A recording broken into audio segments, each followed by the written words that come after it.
नमस्कार, आपण पाहताय महाराष्ट्र विजय न्यूज चॅनल। अकोला पश्चिम विधानसभा मतदारसंघात अपक्ष उमेदवार राजेश मिश्रा यांना जनतेचा प्रचंड पाठिंबा मिळत असून सातत्याने होणाऱ्या कॉर्नर सभांमध्ये मतदारांनी प्रेशर कुकरला भरभरून मतदान करण्याचे आश्वासन दिले। अकोला पश्चिम विधानसभा मतदारसंघात अपक्ष उमेदवार राजेश मिश्रा यांचा प्रचार शिगेला पोहोचला आहे। त्यांच्या बाजूने आयोजित कॉर्नर सभेला मतदारांचा मोठा पाठिंबा दिसून येत आहे। शुक्रवारी सायंकाळी बीरवाडी, रामबाई नगर, गोखले, स्वामी पेन्शनपुरा, गुलजारपुरा, अंबिका चौक, राजपूतपुरा आदी ठिकाणी मोठ्या संख्येने सभा घेऊन मतदारांशी संवाद साधत आपली योजना व विकासाची दृष्टी अपक्ष उमेदवार राजेश मिश्रा यांनी मांडली।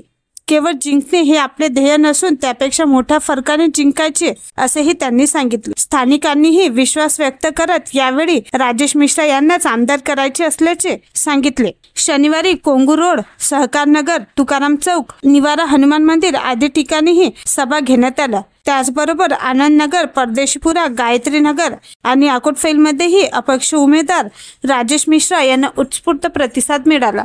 महाराष्ट्र विजय न्यूज चॅनल साठी संपादक व प्रतिनिधी श्री विजय रमेश कुचे। टिपू सुलतान लावलं, त्यांना बोलता आला नाही। मला हे सांगा की आपण हिंदुत्ववादी आहोत की नाही? आवाज करा, आपण हिंदुत्ववादी आहोत नाही? मग ज्यांनी टिपू सुलतान नाव दिलं तुम्ही त्याला मतदान करणार का? नाही। आपण टिपू सुलतान ज्यांनी नाव दिलं त्याला मतदान केलं म्हणजे आपण पाप केला। टिपू सुलतान कोण होता? ज्यांनी आपला हिंदू धर्मावर आघात केला, ज्यांनी मंदिर तोडले, ज्यांनी महिलांवर अत्याचार केला, ज्यांनी आपले हिंदू लोकांना कन्वर्ट करून मुस्लिम केला, असा तो टिपू सुलतान होता। त्याला नाव देणारा कोण? हा टिपू सुलतान विजयगड।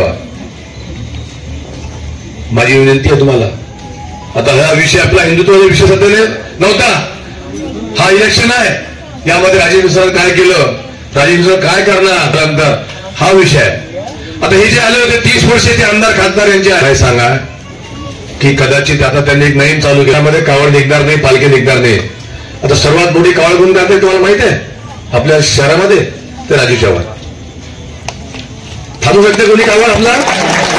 आम्ही एक विचार बघा, अरे आम्ही छत्रपती शिवाजी महाराज आलो जाऊ, आम्हाला कोणी थांबू शकत नाही। फक्त लोकांमध्ये गैरसमज